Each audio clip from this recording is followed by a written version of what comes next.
ভিডিওটিতে ক্লিক করার জন্য আপনাদেরকে জানাই অসংখ্য ধন্যবাদ। আপনারা দেখছেন আপনাদের প্রিয় YouTube channel West Bengal DA salary.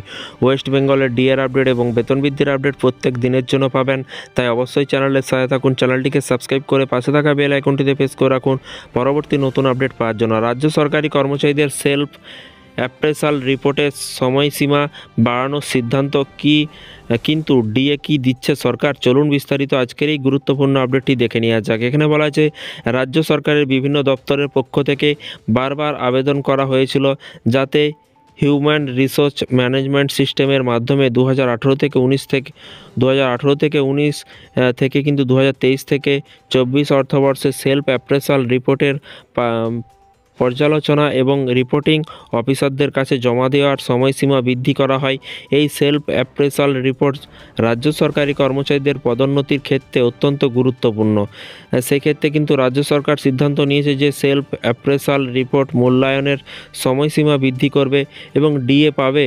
এবং এখানে বলা হয়েছে সরকার জানিয়েছে যে রিপোর্টিং অফিসাররা 1 জানুয়ারির মধ্যে কিন্তু তাদের রিপোর্ট জমা দেবেন। এছাড়াও আরও যেসব অফিসাররা এই প্রক্রিয়ায় যুক্ত রয়েছে তাদের জন্য কিন্তু সময়সীমা বাড়ানো হয়েছে। সরকারের মেমো অনুযায়ী কিন্তু রিপোর্টিং অফিসারদের জন্য 17 জানুয়ারি পর্যন্ত সময়সীমা বৃদ্ধি করা হয়েছে এবং এখানে বলা হয়েছে রিভিউ অফিসারদের জন্য কিন্তু সময়সীমা 27 জানুয়ারি পর্যন্ত কিন্তু বাড়ানো হয়েছে এবং অপারেটিং অফিসারদের জন্য কিন্তু সময়সীমা 31 জানুয়ারি পর্যন্ত বাড়ানো হয়েছে।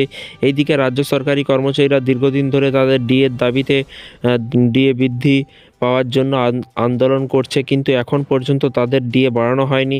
বর্তমানে রাজ্য সরকারি কর্মচারীরা 14% হারে ডিএ পাচ্ছেন, যখন কেন্দ্রীয় সরকারি কর্মচারীরা 53% ডিএ পাচ্ছেন। গত বছর বড়দিনে রাজ্য সরকার ডিএ বাড়িয়েছিল, কিন্তু এবার সেই বিষয়ে কোনো ঘোষণা কিন্তু এখনও পর্যন্ত হয়নি। ডিএ আন্দোলনকারীদের দাবি রাজ্য সরকারকে কেন্দ্রীয় সরকারের মতো আরও 39% ডিএ দিতে হবে।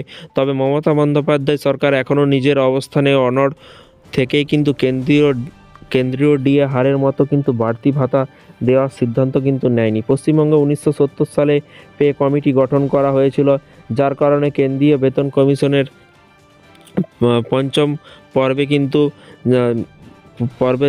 জায়গায় কিন্তু রাজ্যের চতুর্থ এবং এখন ষষ্ঠ বেতন কমিশন কার্যকর হয়েছে। তো ফ্রেন্ডস, বিষয়টি বুঝতে পারছেন।